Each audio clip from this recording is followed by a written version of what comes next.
জামায়াত জোট ক্ষমতায় গেলে প্রবাসীদের লাশ দেশে আনার অসচ্ছল প্রবাসী যারা প্রবাসে মৃত্যুবরণ করবে তাদের পরিবারের দায়িত্বও রাষ্ট্র গ্রহণ করবে বলে অঙ্গীকার ব্যক্ত করেছেন জামায়াতে ইসলামের আমির ডাক্তার শফিকুর রহমান। সিলেটকে প্রকৃত অর্থেই পূর্ণাঙ্গ আন্তর্জাতিক বিমানবন্দরের রূপ দেয়া হবে বলেও জানান তিনি। মইনুদ্দিন মঞ্জুর আরেকটি রিপোর্ট, ক্যামেরায় ছিলেন শামীম হোসেন।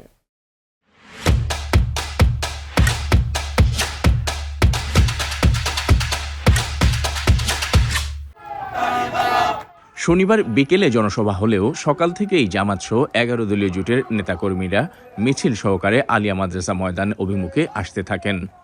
আমিরে জামাত ডাক্তার শফিকুর রহমানের আগমনকে ঘিরে নেতাকর্মীদের মধ্যে ছিল আনন্দ উচ্ছ্বাস। সকল ধর্ম বর্ণ সবার জন্য একটি সম্প্রীতির বাংলাদেশ, একটি ইনসাফের বাংলাদেশ, দুর্নীতিমুক্ত বাংলাদেশ, সেই বাংলাদেশ করার প্রত্যয়ে সিলেটবাসী ওনাদেরকে সমর্থন দিবেন, আমরা সেই প্রত্যাশা করছি। তো আমরা আশাবাদী আজকের এই সমাবেশে যেহেতু আমিরে জামাত এই বিষয়টাকে অ্যাড্রেস করেছেন, প্রবাসীদের যে কষ্ট দুঃখ ওনার হৃদয়কে স্পর্শ করেছে, করবে না কেন? উনি তো সিলেটের মানুষ, দেখে ব্রন বট আপ এভরিথিং। জনসভায় আসা নেতাকর্মীরা জানান, জামায়াত ক্ষমতায় গেলে প্রধানমন্ত্রী হবেন সিলেটের কৃতি সন্তান আমিরে জামাত ডাক্তার শফিকুর রহমান।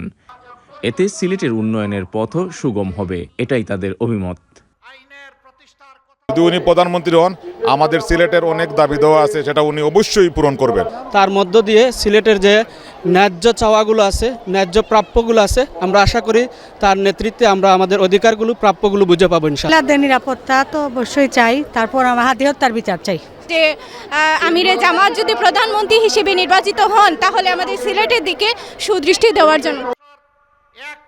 আমিরে জামাত ডাক্তার শফিকুর রহমানও তার বক্তব্যে সিলেটবাসী নিজেদের প্রাপ্য হক থেকে বঞ্চিত হচ্ছে বলেও মন্তব্য করেন। আমিরে জামাত ডাক্তার শফিকুর রহমান সিলেট এবং সুনামগঞ্জের প্রার্থীদের পরিচিত করার পাশাপাশি সিলেটের প্রবাসীদের যেসব গুরুত্বপূর্ণ সমস্যা আছে সেই সব সমস্যাগুলো নিয়ে তিনি কথা বলেন।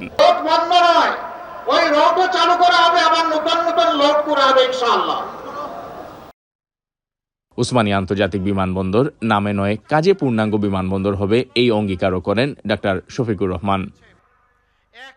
একটি আন্তর্জাতিক বিমানবন্দর আছে, কানাসালের নাম পদ্মলোচন। একশোকে দেখে না, এটার নাম রাখা হয়েছে পদ্মলোচন। যদি এটা আন্তর্জাতিক বিমানবন্দর হবে তাহলে সকল এয়ারলাইন্সের ক্রাফট এখানে নামবে না কেন? এতদিন ধরে এটা পূর্ণাঙ্গ আন্তর্জাতিক বিমানবন্দর হয় না কেন?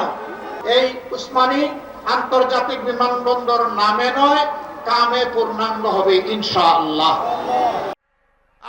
প্রবাসীদের লাশ রাষ্ট্রীয় খরচে দেশে নিয়ে আসার আশ্বাসও দেন ডাক্তার শফিকুর রহমান।